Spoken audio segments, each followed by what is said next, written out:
Shalom, selamat hari Minggu Bapak Ibu Saudara yang dikasihi Tuhan. Selamat Hari Ibu atau selamat Hari Wanita itu ya. Karena bukan hanya ibu, saya pikir bahwa ada wanita-wanita juga yang perlu diapresiasi.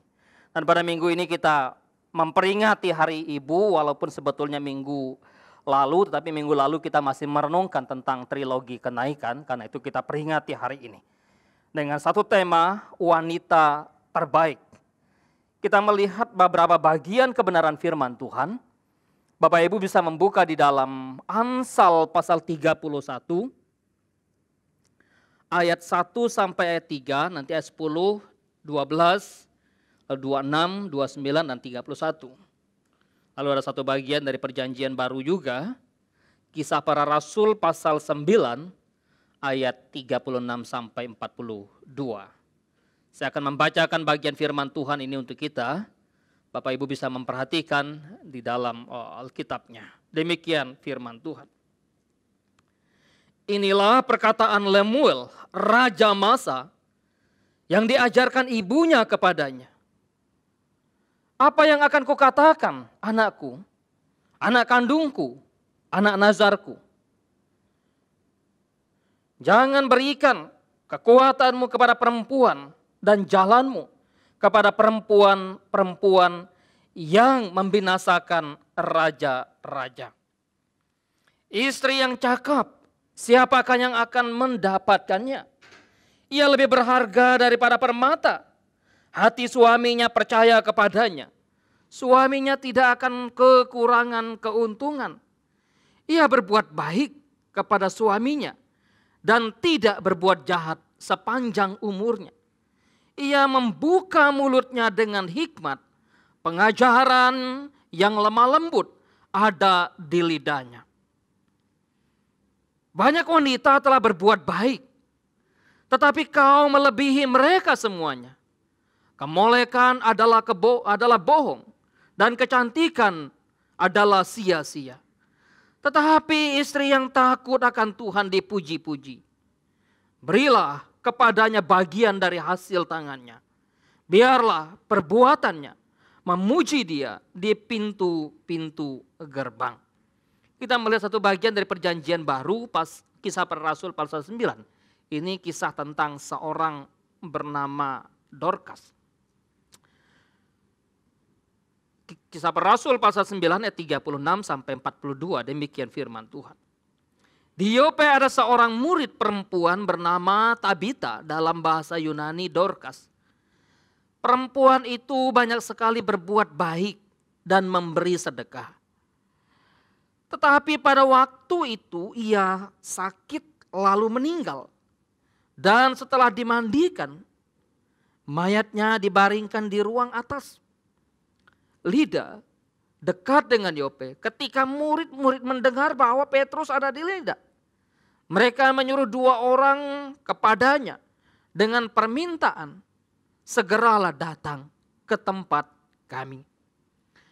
Maka berkemaslah Petrus dan berangkat bersama-sama dengan mereka.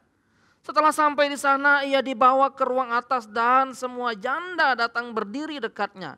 Dan sambil menangis mereka menunjukkan kepadanya semua baju dan pakaian yang dibuat Dorcas waktu ia masih hidup.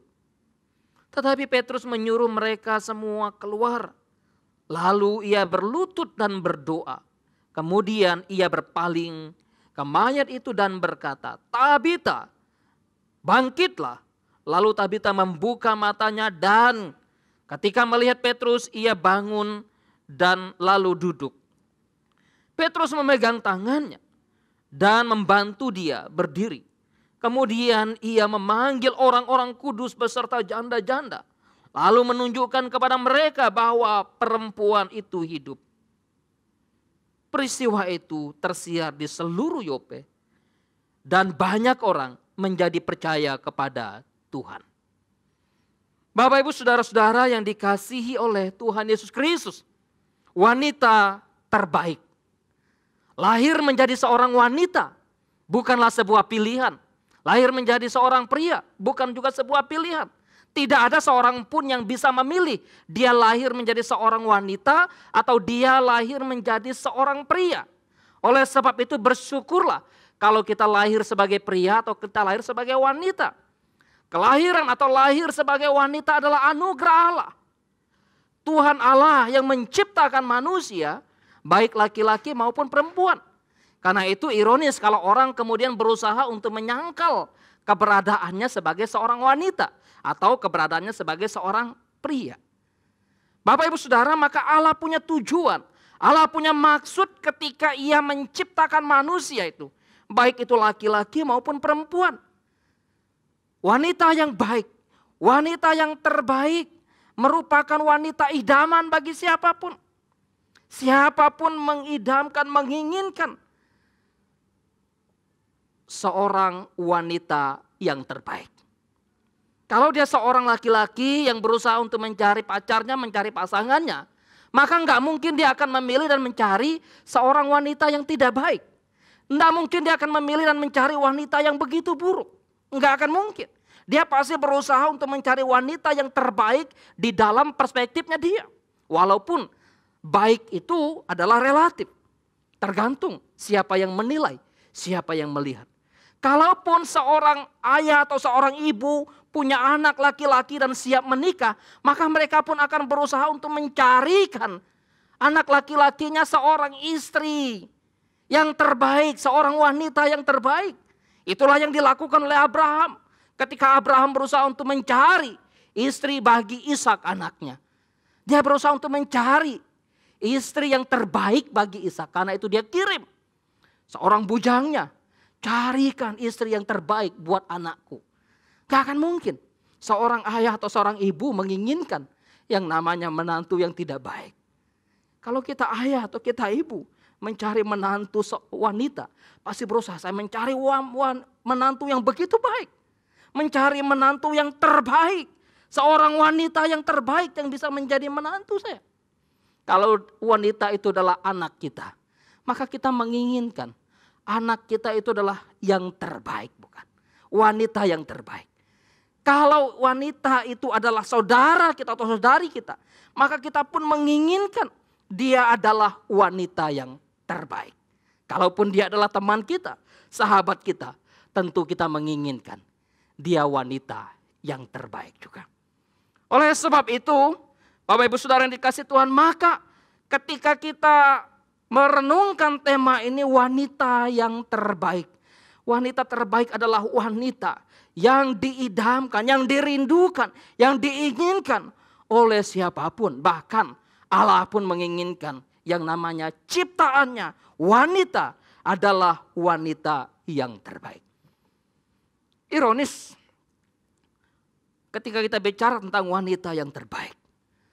Apa yang menjadi indikatornya? Apa yang menjadi karakteristiknya? Secara dunia mungkin akan melihat bahwa wanita yang terbaik itu adalah melihat dari sisi fisiknya barangkali walaupun tidak semua. Enggak ada yang salah juga sih kita melihat, wah ini fisiknya bagus juga. Cantik, menawan, ya parasnya elok dan seterusnya. Dan memang ya itu menjadi dambaan bagi setiap orang. Saya pikir bahwa walaupun ya kembali bahwa itu relatif. Tetapi bahwa kecenderungan manusia melihat sesuatu itu dari hal fisiknya. Wah dia sangat baik sekali. Dia wanita yang terbaik. Barangkali dari sisi tampilannya, bodinya dan seterusnya. Ya, dunia juga akan melihat, menilai wanita terbaik itu adalah wanita yang misalnya cerdas, bagus, nggak ada yang salah. Tetapi kita harus menyadari bahwa tiap-tiap orang punya keunikannya tersendiri. Tiap-tiap orang unik diciptakan oleh Allah pada diri mereka sendiri. Wanita terbaik biasanya dinilai dari bagaimana perilakunya, sikap, santun, ramah, kalem, lembut. Wah kalau udah cantik, pintar, santun, ramah, ya nggak sombong. Wah pasti ini cocok nih buat menantu nih. Gitu ya. Oh ini cocok nih buat pacar, ini cocok nih buat calon istri atau buat istri itu ya. Apalagi pekerjaannya bagus ya. Karirnya bagus. Punya posisi. Tambah lagi lah. Punya harta. Kaya raya. Wah, lengkap udah. Sempurna udah. Tapi kembali lagi ya, kalau sudah posisi seperti itu, barangkali laki-laki juga enggak sembarangan mau mendekati, mau mengungkapkan perasaan, mau mengungkapkan hati. Tunggu dulu. Oh, jangan-jangan nanti saya jadi pembantunya dia, misalnya aja ya. Tetapi kembali bahwa yang namanya wanita terbaik tentu ya, mereka adalah orang-orang yang secara dunia begitu memiliki prestasi yang luar biasa. Memang tidak dapat dipungkiri bahwa kehadiran wanita seringkali dan bahkan bukannya seringkali, terkadang membawa perubahan yang begitu luar biasa juga bagi dunia. Wanita juga punya kontribusi bagi perubahan-perubahan yang terjadi di dalam kehidupan. Baik di dunia dan bahkan di dalam kehidupan rumah tangga. Ya, misalnya saja di dunia perekonomian, pendidikan, di dunia seni, bahkan di dunia pelayanan. Salah satu media yang pernah melansir ya, media Business Insider, melansir tentang seorang wanita yang sangat berpengaruh. Salah satunya yang berpengaruh dalam dunia perekonomian. Ya, Anna Swartz. Dia dikenal begitu luar biasa lewat sebuah bukunya, lewat sebuah karyanya, tulisannya tentang ekonomi moneter. Dan itu sangat mempengaruhi, bahkan mengangkat dirinya sehingga mendapatkan yang namanya hadiah Nobel. Dengan kata lain bahwa kehadiran wanita begitu luar biasa juga di dalam kehidupan di dunia ini. Atau dalam media lain misalnya CNN pernah merilis tentang wanita-wanita yang sangat berprestasi dalam kehidupan di dunia ini. Ya, tentu di Indonesia tokoh pendidikan yang sangat menginspirasi kaum perempuan misalnya Raden Ajeng Kartini. Bagaimanapun Indonesia tidak akan pernah bisa melupakan sejarah. Bagaimana kaum perempuan yang dianggap kaum yang tidak bisa melanjutkan pendidikan dengan begitu tinggi dibatasi, maka oleh perjuangan Raden Ajeng Kartini lalu ada ruang-ruang yang terbuka, ada celah dan bahkan ada jalan bagi kaum wanita untuk bisa melanjutkan pendidikan. Di dalam dunia sains, dunia kesehatan misalnya, Jane Suraj, dia seorang yang begitu luar biasa, seorang yang boleh dikatakan hebat, membuat kemoterapi sebagai perawatan untuk penderita kanker. Dan ini sangat berpengaruh juga. Penemuan yang begitu luar biasa. Atau seorang bernama Xiong Chu. Ini luar biasa. Seorang Chinese Amerika, lalu seorang fisikawan yang menggetarkan dunia. Menemukan bagaimana senjata nuklir. Menghasilkan senjata nuklir tatkala perang dunia kedua. Di dalam dunia seniman misalnya Frida Kahlo. Wah, ini seorang seniman yang luar biasa. Kalau kita membaca atau menemukan fotonya, maka ciri khasnya adalah bagaimana dia menggunakan bunga yang berwarna norak. Misalnya di kepalanya. Lalu dia menggunakan aksesoris-aksesoris yang begitu kelihatan terang sekali. Nah, ini salah satu ciri yang kemudian membuat dia begitu dikenal di dalam dunia lukis atau dunia seniman. Demikian juga dalam dunia pelayanan. Siapa yang tidak kenal yang namanya kiprah seorang Mother Teresa. Orang yang begitu hebat, yang punya kesempatan untuk bisa mendapatkan harta kekayaan, bahkan mengajar di sekolah yang ternama, tetapi rela meninggalkan semuanya itu demi sebuah pelayanan dan cinta kasih kepada orang di India. Sehingga dia harus pergi ke India dan melayani walaupun harus tertolak dan bahkan mengalami berbagai penderitaan.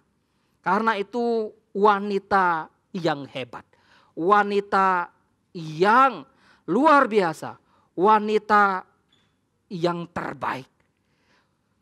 mereka berkarya begitu luar biasa. Pak, kalau begitu apakah wanita yang tidak punya karir, yang tidak punya karya mendunia bukan wanita yang hebat?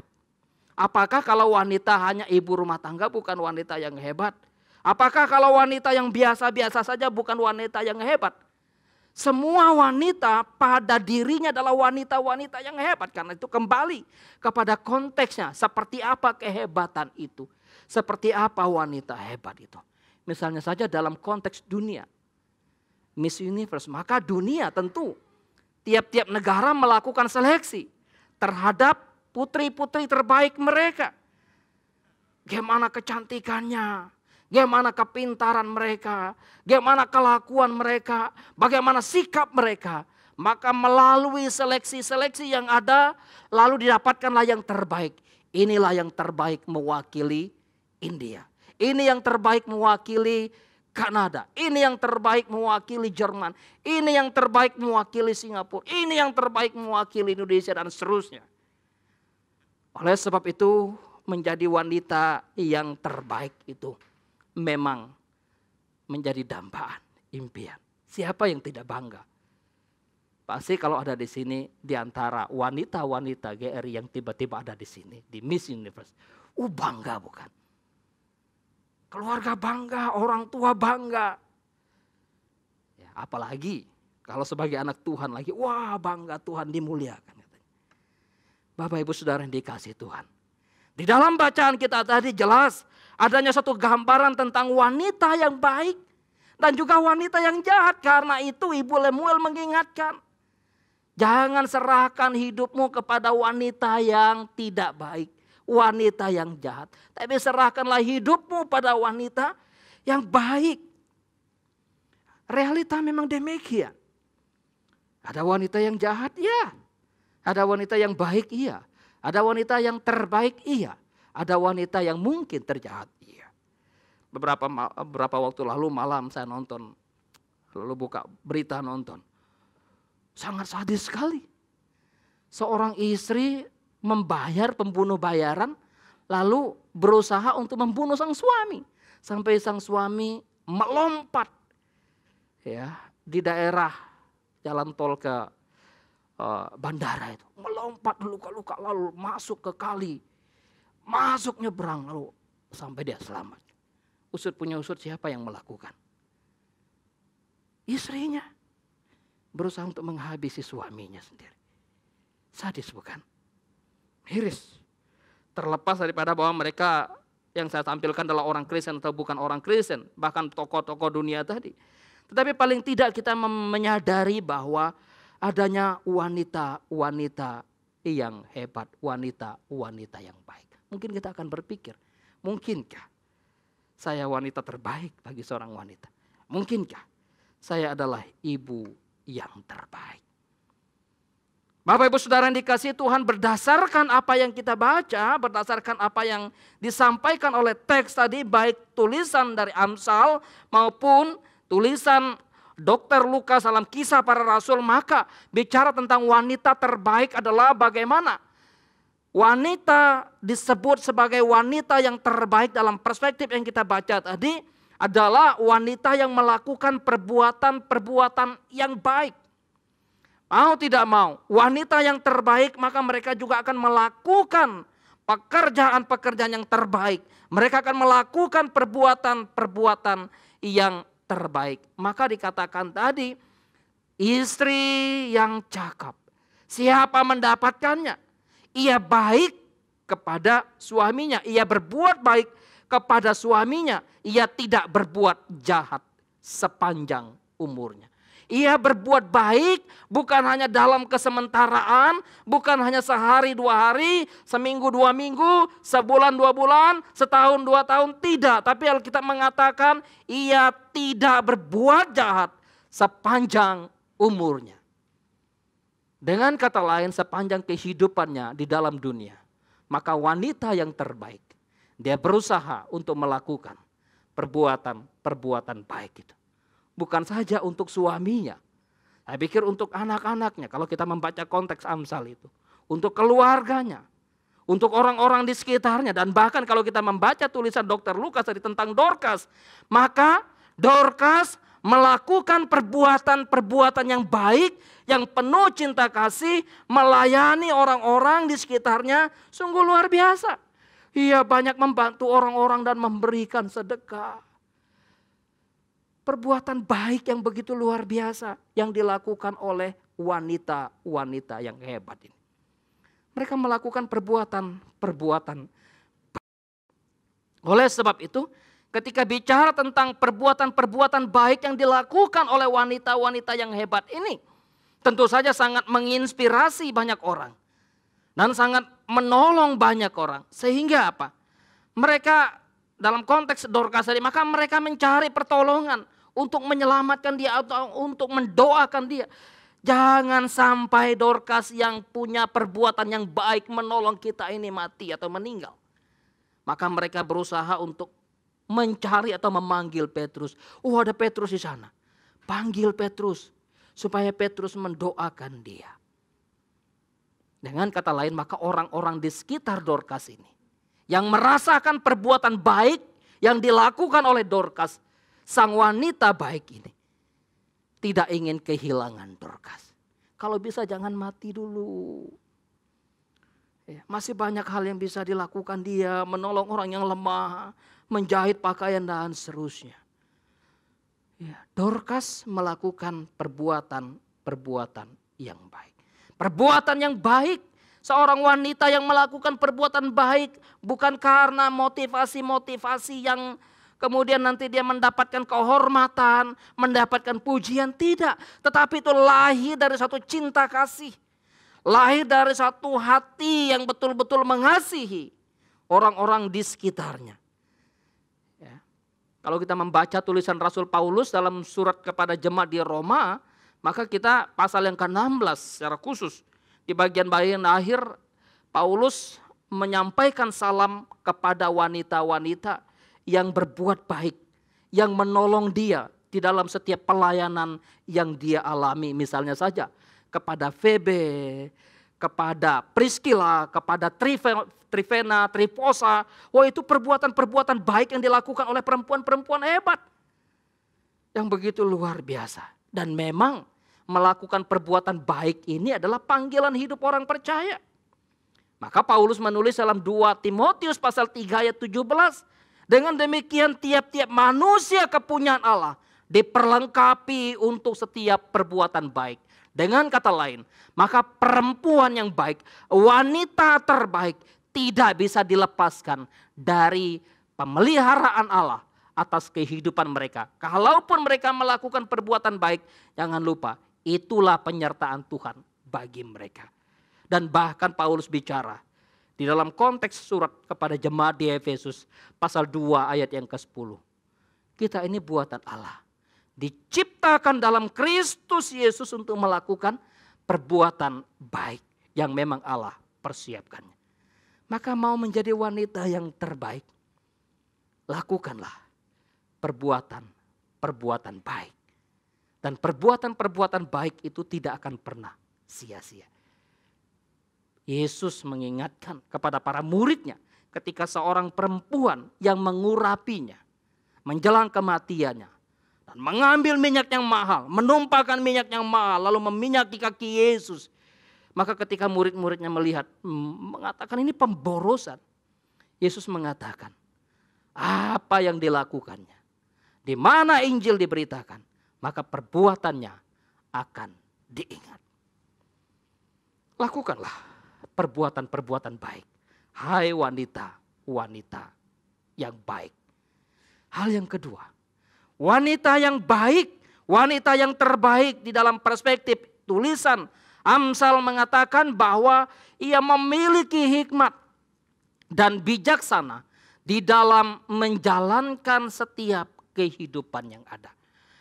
Perempuan-perempuan, Paulus bicara, hiduplah bijaksana, hiduplah suci, hiduplah rajin, mengatur rumah tangga dan seterusnya di dalam Titus pasal yang kedua. Maka seorang yang baik, perempuan yang baik adalah perempuan yang memiliki hikmat, yang memiliki bijaksana. Bijaksana untuk apa? Hikmat untuk apa? Hikmat kalau membaca tulisan dalam Amsal, hikmat atau bijaksana untuk mengatur segala pekerjaan.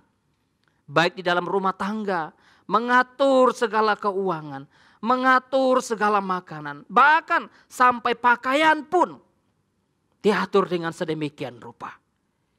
Hebat, hebat. Makanya kalau orang bilang, wah menjadi ibu rumah tangga, mau jadi wanita yang terbaik gimana? Padahal berat sekali. Cuma seringkali gak disadari. Bayangkan dari pagi, siang, sore, malam ketemu lagi. Itu memerlukan hikmat, memerlukan bijaksana, memerlukan ketelitian, memerlukan ketekunan. Dan hikmat tidak lahir, tidak datang begitu saja. Kita percaya Alkitab mengatakan, hikmat itu adalah datangnya dari Tuhan. Takut akan Tuhan adalah permulaan hikmat dan pengetahuan. Orang bodoh menghina didikan. Dengan kata lain, maka wanita yang terbaik adalah wanita yang sebetulnya kembali dituntun oleh Tuhan, dianugerahkan oleh Tuhan, diberikan Tuhan hikmat di dalam kehidupan mereka. Mereka memerlukan hikmat yang begitu luar biasa. Dan tentu wanita terbaik pasti memiliki karakter yang baik. Tidak bisa tidak. Ada cewek yang cantik, ada cewek yang kaya raya, ada cewek yang luar biasa. Tapi kalau karakternya, moralnya begitu rusak, apa iya laki-laki kepengen, wah gue ingin jadikan dia sebagai pacarku atau sebagai istriku? Belum tentu. Atau orang tua kemudian melihat, wah ini cocok ini. Dia karakternya buruk, karakternya tidak baik. Dijadikan sebagai menantu. Apa iya? Enggak, bukan. Karena itu seorang wanita yang terbaik adalah wanita yang memiliki karakter-karakter yang terbaik.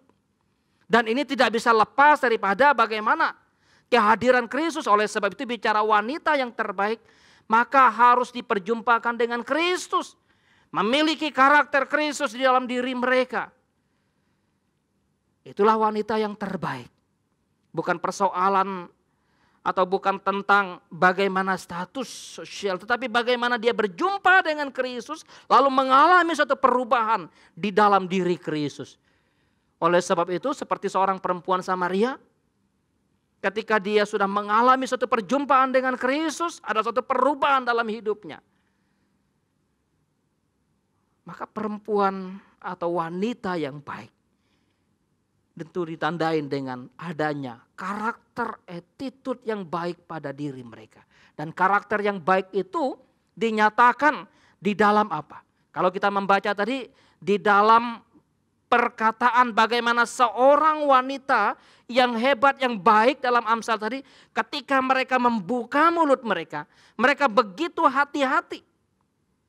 Mereka begitu mewaspadai tatkala mereka mengucapkan kata-kata. Ini kata-kata kata-kata yang layak dan pantas untuk saya ucapkan atau tidak. Atau sebaliknya. Karakter-karakter yang buruk itu bisa dilakukan atau bisa dicerminkan dari sikap seorang yang kemudian bagaimana melakukan sesuatu. Salah satu yang sangat viral juga dalam berita ya, bagaimana seorang ibu mengambil, menyiramkan kotoran ke rumah tetangganya itu ya. Supaya apa? Supaya nanti tetangganya nggak tinggal di situ lalu jual rumahnya itu. Tapi kan ini karakter apa? Ini sikap apa? Maka wanita yang baik, wanita terhebat, memiliki karakter yang baik. Dan tentu wanita yang terbaik memiliki jiwa yang menolong dan mengasihi. Itulah yang dilakukan oleh seorang Dorcas. Dia begitu memiliki jiwa yang begitu memperhatikan, mengasihi, menolong orang-orang di sekitarnya. Sehingga mereka begitu mengalami kehilangan. Mereka merasakan pertolongan yang begitu luar biasa, cinta kasih yang begitu luar biasa. Dengan kata lain bahwa seorang wanita terbaik dia tahu bagaimana menolong orang lain.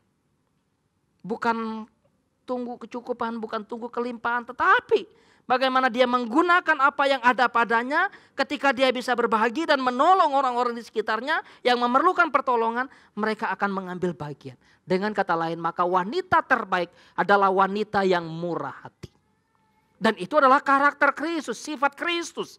Gak mungkin orang memiliki sifat Kristus semurah hati tanpa adanya pertolongan Tuhan dalam kehidupan mereka.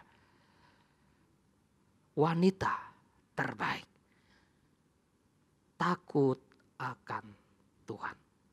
Perbuatan baik, hikmat bijaksana, karakter-karakter yang baik, jiwa menolong, jiwa mengasihi, itu tidak lain dan bukan lahir dari satu pengenalan akan Tuhan. Kedekatan dengan Tuhan, spiritual yang baik, spiritual yang indah, spiritual yang bagus. Maka di dalam Amsal tadi, takut akan Tuhan. Seorang wanita yang taat menghormati Allah, hidup dalam hubungan yang benar dengan Tuhan, memiliki pola doa, memiliki ketekunan di dalam menyelidiki, mempelajari firman. Dan tentu memiliki kehidupan yang beribadah. Itulah wanita yang hebat, wanita yang baik. Kalau kita membaca bagaimana wanita yang baik, bahkan terbaik, mereka memiliki relasi yang begitu dekat dengan Tuhan dan bahkan merindukan firman Tuhan. Layaknya seorang Maria tatkala Kristus datang ke rumah mereka, maka Maria memilih yang terbaik baginya, mendengarkan Kristus mengajar. Kalau kita membaca kisah tersebut di dalam Lukas pasal yang ke-10 ayat yang ke-42. Tetapi hanya satu yang perlu, Maria telah memilih bagian yang terbaik yang tidak akan diambil daripadanya. Yaitu apa? Dengarkan firman. Hidup dalam firman. Disitulah kunci dan rahasia bagaimana menjadi seorang wanita terbaik. Wanita terbaik, wanita yang betul-betul membangun relasi yang indah dengan Tuhan.